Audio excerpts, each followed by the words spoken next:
Bom dia, Manaus, bom dia, Amazonas, sejam bem-vindos a essa terça-feira de Câmara 13, programa da nossa gente.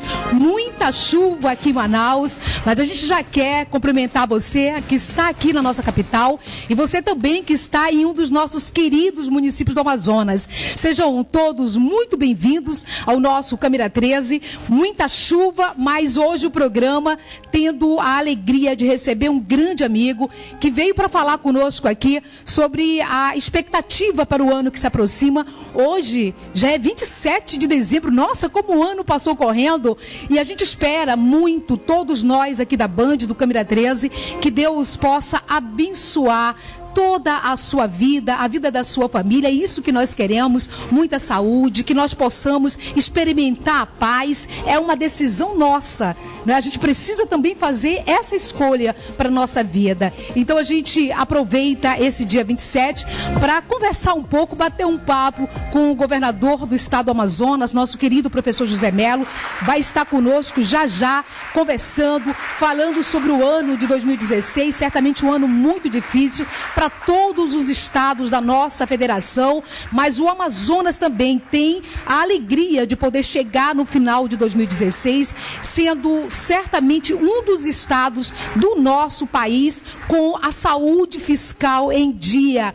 O que isso representa? O que significa isso para a chegada também de um próximo ano, como o ano de 2017? Então, tudo isso a gente vai conversar agora com o nosso queridíssimo governador, professor José Mello. Seja muito bem-vindo. Deixa eu lhe dar aqui um Feliz Natal, que já passou, mas certamente um ano abençoado para o povo do Amazonas, né? Porque a gente quer certamente que o nosso estado possa crescer muito, que nós tenhamos a tão sonhada, propagada qualidade de vida da nossa população. Seja muito bem-vindo, professor Mello. Muito obrigado, Conceição, muito obrigado a todos que te ajudam a fazer esse programa. Muito obrigado há 15 anos já, não é? A direção da Band que nos permite estar aqui com você.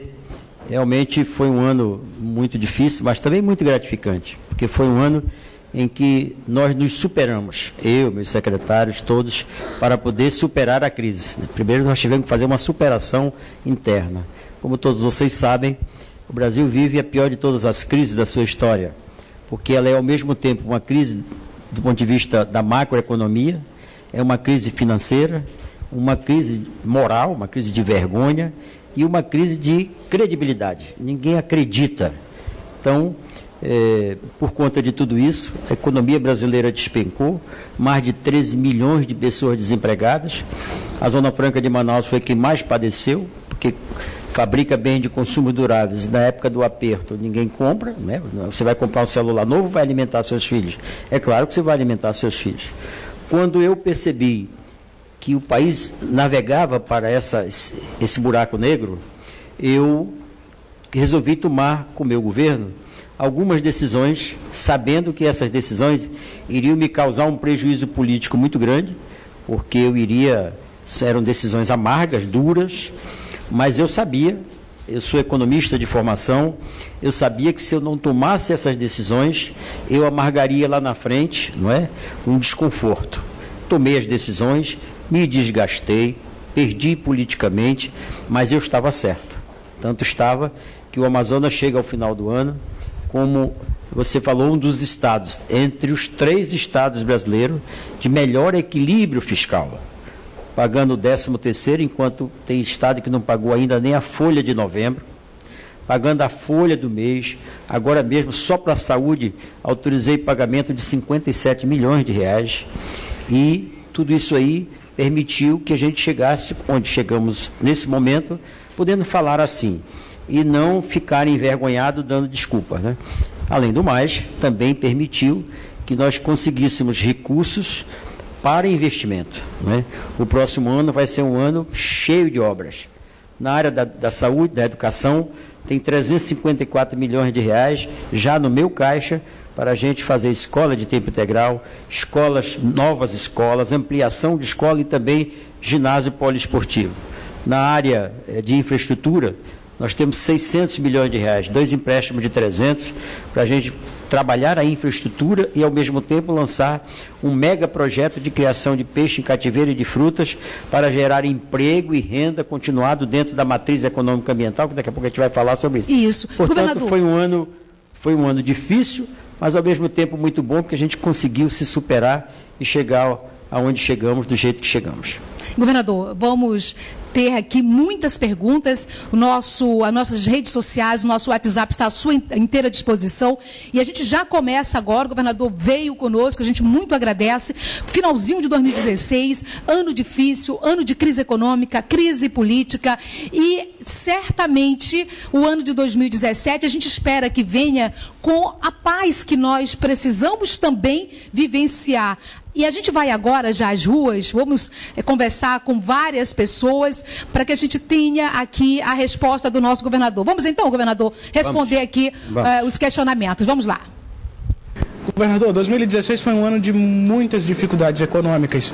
O que o governo do estado fez para diminuir esse impacto na economia local e o que pretende continuar fazendo em 2017? Muito obrigado aí pela pergunta. Em primeiro lugar, do ponto de vista muito prático, nós reduzimos o número de pessoas que tinha trabalhando no Estado, porque o Estado não suportava mais o tamanho da folha, até porque havíamos ultrapassado o limite prudencial da Lei de Responsabilidade Fiscal. Fizemos uma reforma interna no número de secretarias, extinguimos 7 secretarias e pegamos outras secretarias e fundimos os serviços em outras secretarias. Todos os nossos contratos foram repactuados, reuni eu e a minha equipe pessoalmente com todos os fornecedores do Estado, repactuamos esses contratos todos, colocamos no sistema do Estado, sistema de informática para a redução de custos, né? Fizemos o controle de combustível e de outros serviços que antes não tinha controle. Isso tudo deu ao Estado uma economia substancial que permitiu que nós chegássemos ao final do ano podendo estar entre os 3 estados brasileiros de melhor folga. Não quer dizer que nós sejamos, assim, a mil maravilha, não. Mas estamos aí entre os 3 estados de maior tranquilidade no final do ano e ainda falando de investimentos. Governador, vamos aqui para o WhatsApp, já várias perguntas chegando. Aqui na nossa tela da Band, tem aí a pergunta do João Moreira, do bairro do Parque 10. Governador, qual a participação do Estado para a preservação dos empregos na indústria e também no comércio? O governador acabou de dizer aqui a respeito aqui da Zona Franca. Mandar um abraço aqui para a Rebeca, que está como superintendente da Zona Franca. E a gente sabe a participação do governo também na manutenção. Qual foi essa participação na manutenção de emprego? É verdade. A pergunta foi muito inteligente, eu quero agradecer ao João Moreira por isso. João, o Brasil caminha para a seguinte situação. Se o governo federal conseguir aprovar a reforma da Previdência até final de março, se ele conseguir fazer isso, em abril a economia brasileira para de cair. E em junho nós teremos já uma economia crescendo. 2 coisas aconteceram recentemente que são muito importantes para o futuro da Zona Franca de Manaus. A primeira delas é que a Organização Mundial do Comércio aprovou uma resolução condenando o Brasil pela prática de incentivos fiscais fora da Constituição e também do CONFAS. E ressalva-se a Zona Franca de Manaus pelo papel importante que tem na preservação da natureza. Isto foi um fator. O que vai acontecer? Todas aquelas empresas que na época que nós fizemos a grande guerra para a aprovação da lei da informática, todas aquelas empresas que não vieram para a Zona Franca de Manaus, agora têm 1 ano para vir para a Zona Franca de Manaus, sob pena de não ter os incentivos. O outro fator é uma decisão de mérito do Supremo Tribunal Federal, dizendo textualmente o que é constitucional são os incentivos dados pela Zona Franca de Manaus. Os outros todos são inconstitucionais. Esses 2 fatores serão fundamentais para o futuro da Zona Franca de Manaus. Então, esses 2 fatores, por si só, já vai ser responsável pelo recrudescimento da Zona Franca. Outra coisa é a lei de incentivos que está sendo objeto de estudos agora. Nós estamos fazendo um estudo junto com a Federação do Comércio, Federação das Indústrias, etc., para poder torná-la mais flexível do ponto de vista da macroeconomia, para que, com isso, as empresas possam investir mais e gerando emprego e renda. E, finalmente, para completar, ainda nessa linha, a implantação da nova matriz econômica ambiental, que daqui a pouco nós vamos falar melhor sobre ela, ela vai gerar muito emprego e muita renda e vai fazer com que a economia do Estado, que hoje vive só por conta da Zona Franca de Manaus, possa ter uma economia da Zona Franca de Manaus forte, mas ao mesmo tempo ter uma outra economia do interior à luz das nossas riquezas regionais, que daqui a pouco nós vamos falar sobre isso. Ok, vamos para mais uma pergunta. Dorival Araújo, bacharel em Direito. Vamos lá. Governador, nos últimos anos, a saúde experimentou uma situação muito difícil e aqui no estado do Amazonas não foi diferente. Eu lhe pergunto, em 2017, daqui em diante, o que é que o senhor pretende fazer para que o povo do Amazonas tenha uma saúde de qualidade e sejam melhores atendidos no seu governo? Dorival, muito obrigado pela pergunta, que serve para eu esclarecer algumas coisas. Em primeiro lugar, eu quero dizer a vocês que nos ouvem que eu gasto 22% a 23% do meu orçamento em saúde pública.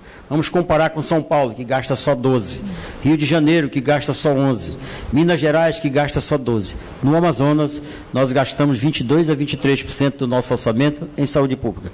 Por que a saúde pública no Amazonas, apesar da gente investir tudo isso, não funciona da forma que eu e o Dorival e todos vocês que estão nos vendo aí gostaria? Porque a atenção básica, que deveria ser responsabilidade da Prefeitura, ela não é executada da forma que deveria, porque a Prefeitura não tem estrutura para isso. Por isso, a atenção básica hoje está praticamente toda dentro dos nossos hospitais. Um exemplo, o 28 de agosto, de cada 1.000 pessoas que ele atende, 900 é atenção básica. Deveria estar num posto de saúde, mas está lá. Aí eu vou dizer para a pessoa que vai ser atendida lá, não, isso não é aqui, você tem que ir lá para o posto de saúde. Não, eu atendo todo mundo, né? No Brasil todo as maternidades são municipais. Aqui 5 são nossas e apenas uma é da Prefeitura. Mas a despeito de tudo isso, Dorival, quero dizer para você e todos que estão aí, que nós conseguimos agora finalmente dominar a saúde e agora nós temos a saúde na mão. Os investimentos vão acontecer, os nossos serviços vão ser cada vez melhorados. Você ter uma ideia, só agora no final do ano compramos 3 tomógrafos, o primeiro já chegou no Adriano Jorge, compramos uma hemodinâmica para o Francisca Mendes, fizemos uma repaginagem do Hospital do Câncer, instalamos um acelerador linear para fazer radioterapia, estamos instalando o segundo agora em março, vamos fazer uma reforma que vai custar 30 milhões no Hospital Adriano Jorge. Vamos colocar em funcionamento o Hospital da Zona Norte, agora no comecinho de abril, levando para lá toda a parte de imagem e as cirurgias que estão aí por ser feitas. Nós vamos fazer um grande mutirão. Aquele hospital tem 300 leitos, 340 leitos, 40 leitos de UTI, 11 centros cirúrgicos, portanto é um grande hospital, o maior do Norte e do Nordeste, que nós vamos colocar em prática agora. Portanto, são os investimentos importantes, mas mais importante do que isso, Dorival, é o trabalho que nós fizemos para que a saúde pública tivesse um ordenamento do ponto de vista da gestão. Não faltava dinheiro para a saúde, não faltava nada. O que faltava era gestão, que fazia com que o dinheiro fosse pelo ralo e o serviço lá na ponta não acontecesse. Mas agora vai acontecer. Muito obrigado pela sua pergunta, que me permitiu dar esse esclarecimento ao povo. Governador, falando em relação à média e alta complexidade, que é justamente a obrigação dos estados, porque saúde básica são os municípios os responsáveis, e a média e alta complexidade, os estados. Nesse sentido, se a gente for analisar a tabela do SUS, o Amazonas, infelizmente, de novo, é um estado que durante muito tempo não foi respeitado pelo governo federal, porque se a gente for analisar a nossa média e alta complexidade, o nosso teto, ele é muito baixo. Nós temos conversado isso muito com o governador, com o ministro Ricardo Barros, né, governador? Eu quero, inclusive, agradecer, porque pela primeira vez tem um ministro que está nos dando a mão. Né? Já o fez no final desse ano, eu quero aqui agradecer publicamente, já me prometeu para esse próximo ano, eu também quero agradecer aqui publicamente, e finalmente ele mandou estudar essa questão. Pra você ter uma ideia, o Acre, nosso vizinho, que não tem 10% da nossa estrutura de saúde, recebe o dobro do que o Amazonas recebe. No entanto, quando se criou a lei do SUS, esse procedimento devia ser uma razão direta da estrutura que você tem. Não existe no Brasil, do ponto de vista público, hospitais mais bem equipados do que o nosso. Eu pago a passagem para quem quiser visitar o Brasil todo, vocês vão ver. Não existe. No entanto, durante muito tempo no Brasil, o governo federal tratou essa questão da saúde pública do ponto de vista político. Então, lá no Acre, como os 2 governadores anteriores do atual eram do PT, então se atenderam o Acre dessa forma. Como o Amazonas não tinha nada a ver com isso, não foi atendido. Então, por isso é que eu gasto 22% a 23% do meu orçamento próprio, eu tiro da educação, eu tiro da segurança, eu tiro do social, eu tiro do interior para garantir a saúde. Por quê? Porque a remuneração do nosso serviço, embora nós tenhamos os melhores hospitais mais bem equipados do Brasil, eu sou tratado de forma diferenciada dos outros estados que não têm o que nós temos, mas ganham mais do dobro do que nós ganhamos nos procedimentos. Graças a Deus, tem agora um ministro e um presidente que se dispuseram a corrigir essa injustiça com o meu estado. Ok, tem mais perguntas chegando do nosso WhatsApp, vamos colocar aqui na tela da Band a pergunta, vamos encher aqui a tela da Band para a gente ver. Luiz Carlos de Itacoatiara, um beijo para Itacoatiara. Governador, sou paciente renal e tenho muita dificuldade em ser atendido. O senhor pretende ampliar esse atendimento? Renais crônicos, de fato, esse ano tiveram muitos problemas, né, governador? Amigo, deixa eu lhe dizer, a minha própria esposa, Edilene, ela está cuidando disso. Ela destacou recursos do Fundo de Promoção Social e lá no Adriano Jorge está sendo preparado um centro para essa questão dos pacientes renais. Segundo, nós vamos agora entrar com recurso do Estado para que o Getúlio Vargas, que foi recente inaugurado, para que ele possa lá também fazer esse trabalho que ele já faria. Além do mais, eu tenho contratos terceirizados com empresas que praticam essa questão da hemodiálise. Quero dizer para você que esse tipo de investimentos que nós estamos fazendo terão um reflexo muito positivo mais para frente em relação a vocês que têm que fazer hemodiálise de vez em quando. Se essas 3 coisas que estão sendo feitas aí, quando elas se juntarem, acredito que final de janeiro, por aí nós vamos ter estrutura mais do que suficiente para dar um atendimento mais digno para vocês. Ok, a gente vai fazer um intervalo comercial, estamos ao vivo aqui na Band, aqui no Câmara 13, com o governador do estado do Amazonas, professor José Mello. A gente encerrando o ano de 2016, mas fazendo aí uma avaliação de 2016 e as expectativas para o ano que se aproxima. A gente faz o intervalo e volta já já. Já estamos de volta, ao vivo na Band, desejando para você um feliz ano novo, 2017 com muita saúde, com muita paz, com tudo de melhor que você e sua família merecem, viu, gente? Tem mais uma pergunta chegando para o nosso governador, professor José Mello, que está ao vivo conosco na Band, e a gente já vai aqui para a tela da Band com mais uma pergunta. Vamos lá.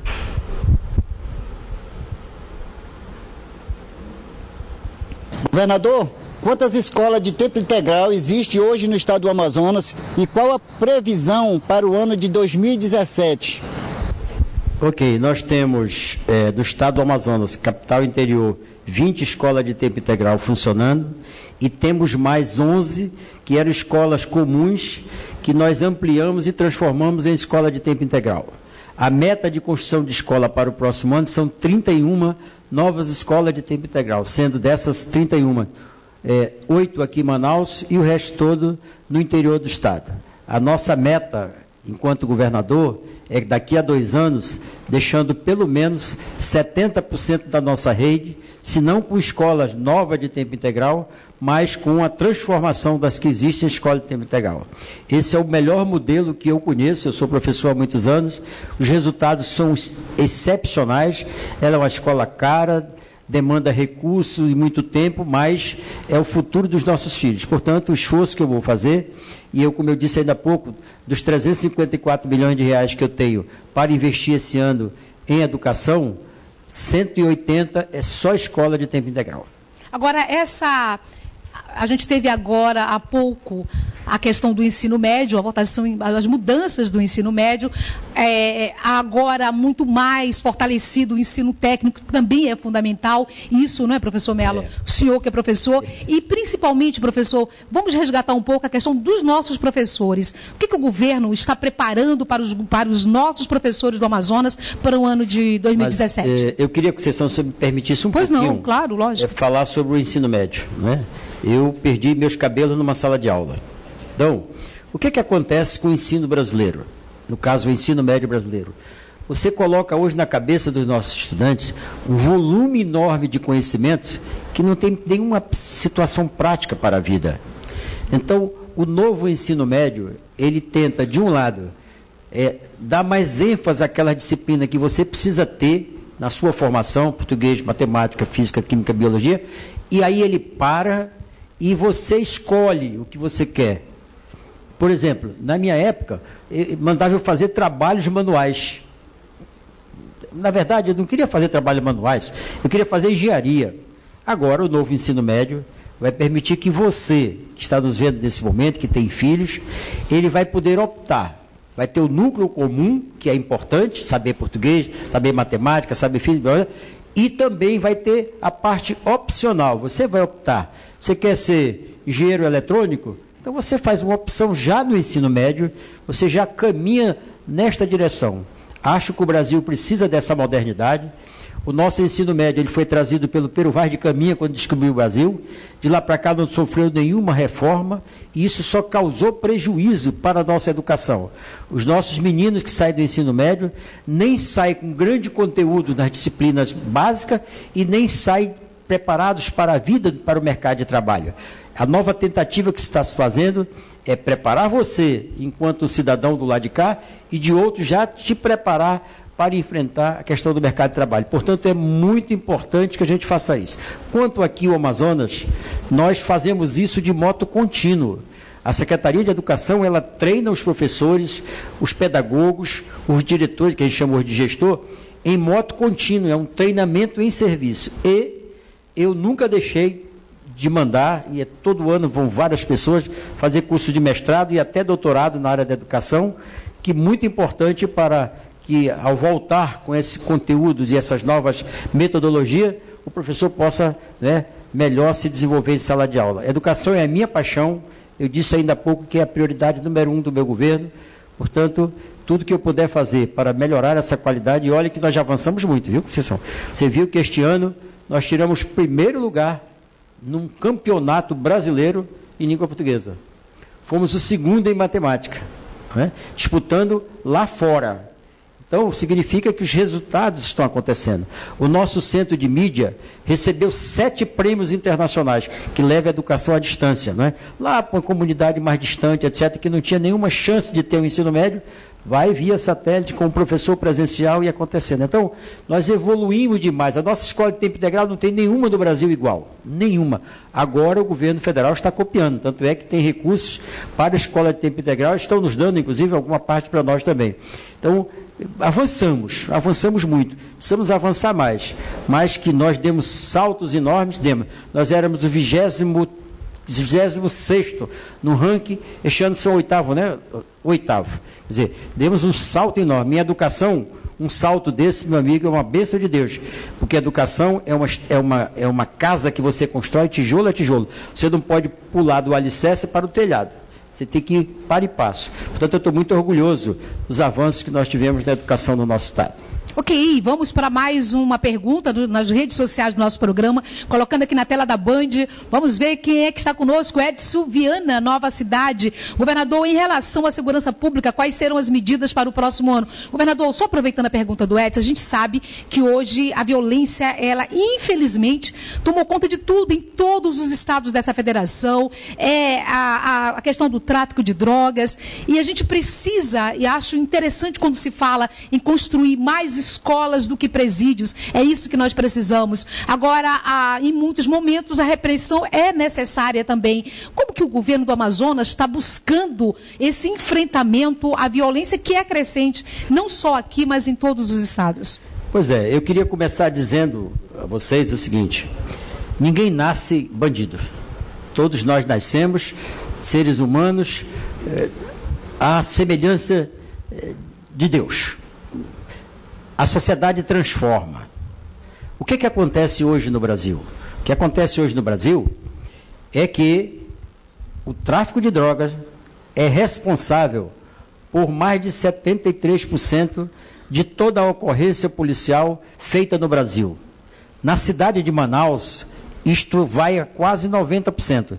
Tudo que a polícia prende, tudo que acontece, assalto, roubo, etc., tem a ver com tráfico de droga.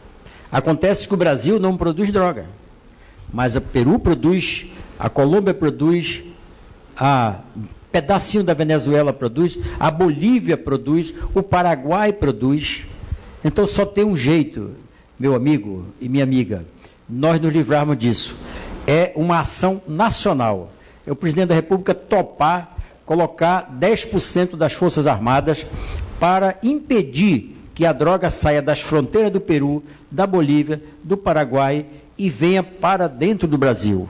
Se isso acontecer, eu garanto uma coisa para vocês: eu pego dinheiro do meu Estado para colocar num fundo para que as Forças Armadas tenham recurso para isso acontecer. Conceição, só com o trabalho que o doutor Sérgio Fontes está fazendo, em 1 ano e meio do nosso governo, nós aprendemos mais droga do que os últimos 30 anos do Amazonas. Só com patrulhamento nas ruas, com serviço de inteligência, com patrulhamento nos rios, nós conseguimos fazer isso. Tu imaginas com o Exército, Marinha e Aeronáutica, não é? Com a sua estrutura, impedindo que a droga saia do Peru, que saia da Bolívia, que saia da Colômbia, que saia do Paraguai, fazendo um cerco no Brasil. Aí você vai ver, não entrarão mais armas e não entrarão junto delas as drogas. Se isto acontecer, aí sim, nós teremos um país melhor na frente. Aqui no nosso estado, nós estamos aí, na medida que é possível, nós implantamos um sistema de segurança pública. Se você for Brasil afora, você vê que o nosso é um pouco diferente.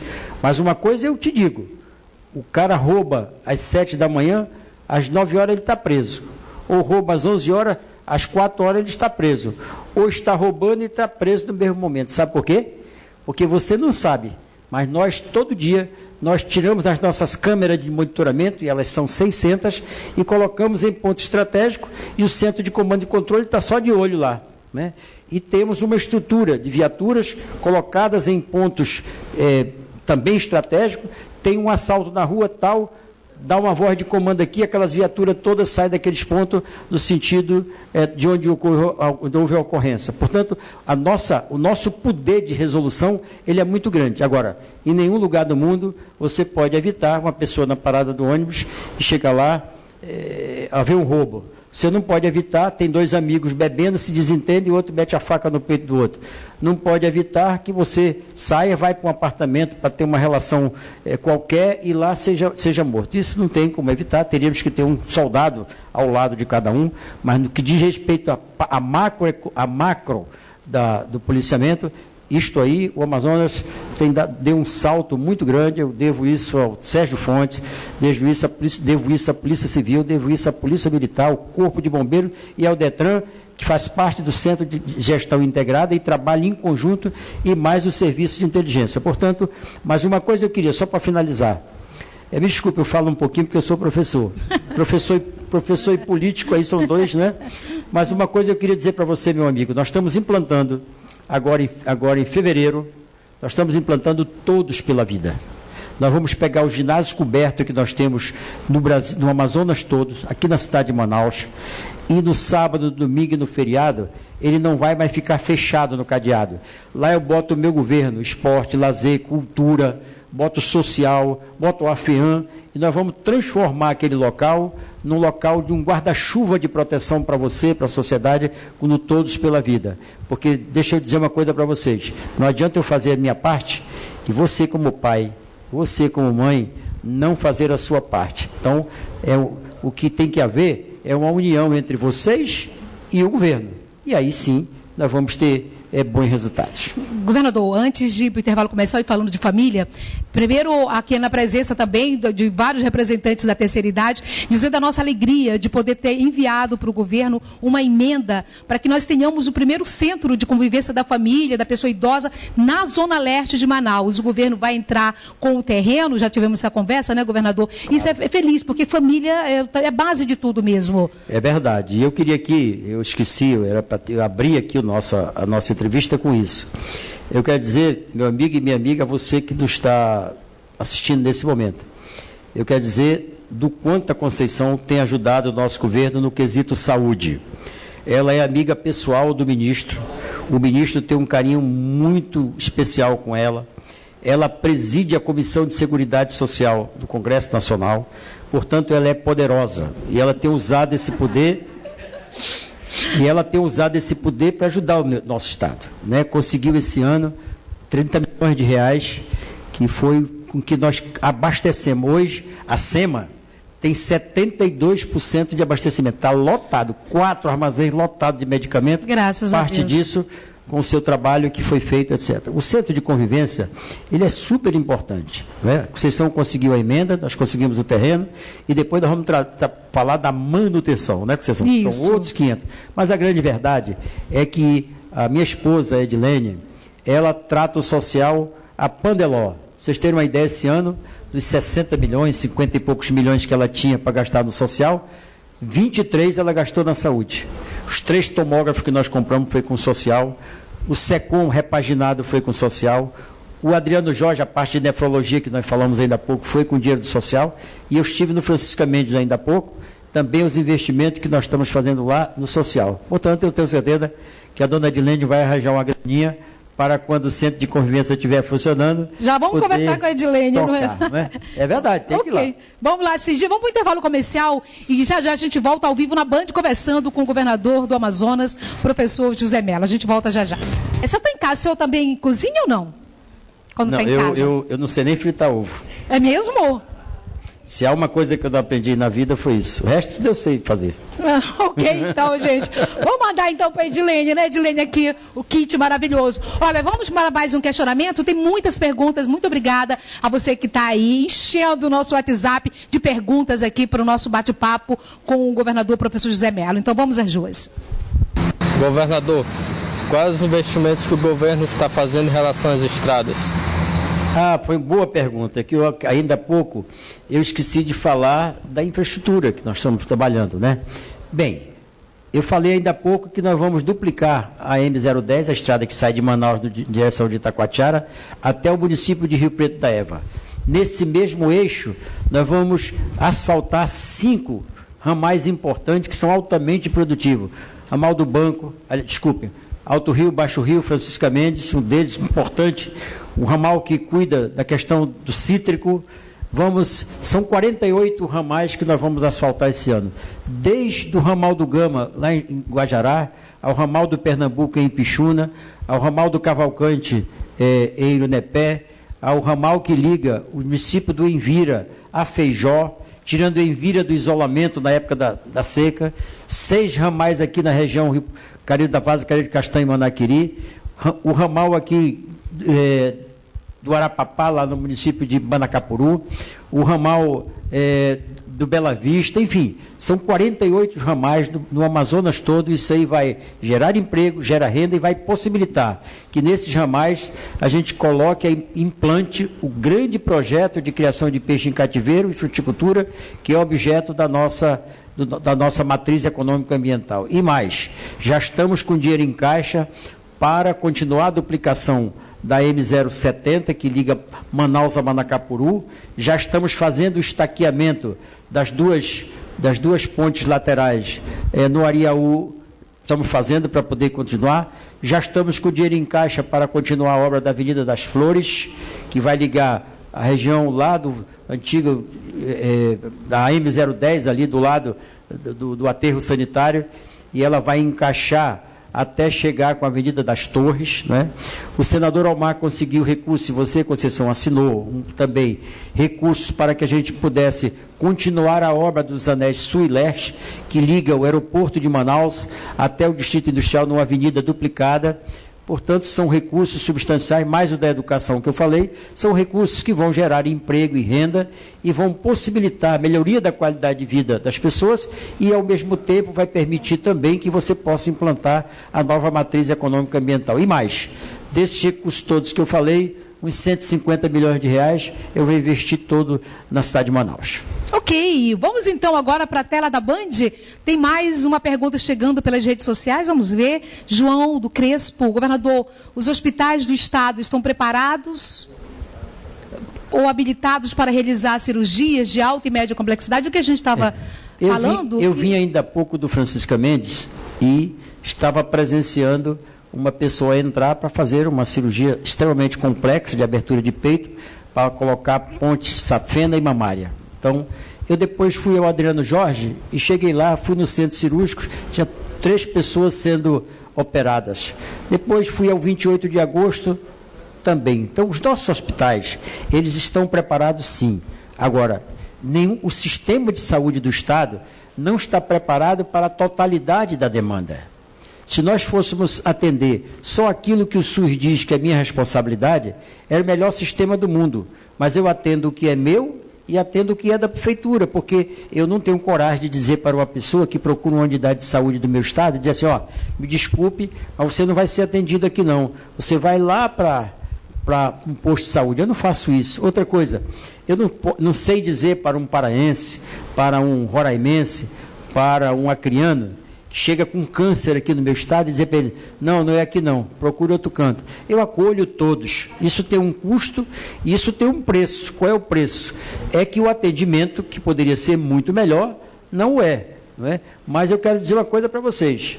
Saiam daqui e visite o resto do sistema de saúde pública do resto do Brasil, que você vai ver que com todas as dificuldades que o Amazonas tem, nós ainda somos uma ilha de excelência desse país em relação à saúde pública. Governador, aproveitando a pergunta feita pelo João, vamos falar das habilitações, né? Porque nós temos, é importante que as pessoas entendam que até mesmo para você participar do Sistema Único de Saúde, que é um sistema universal, é preciso também que as unidades, elas cumpram as regras estabelecidas e peçam o seu credenciamento. O que a gente percebeu junto ao Ministério da Saúde, e aqui também registro o nosso agradecimento ao ministro Ricardo Barros, é que unidades como Francisca Mendes, por exemplo, a UTI pediátrica do Francisca Mendes, que está lá fazendo as cirurgias há quase, há mais de 5 anos, tem lugares lá há mais de uma década, esperando o credenciamento e não conseguia. Nunca recebeu uma remuneração nenhuma disso aí, né? Porque não estava credenciado. Não estava credenciado. A grande verdade é que nós tínhamos o serviço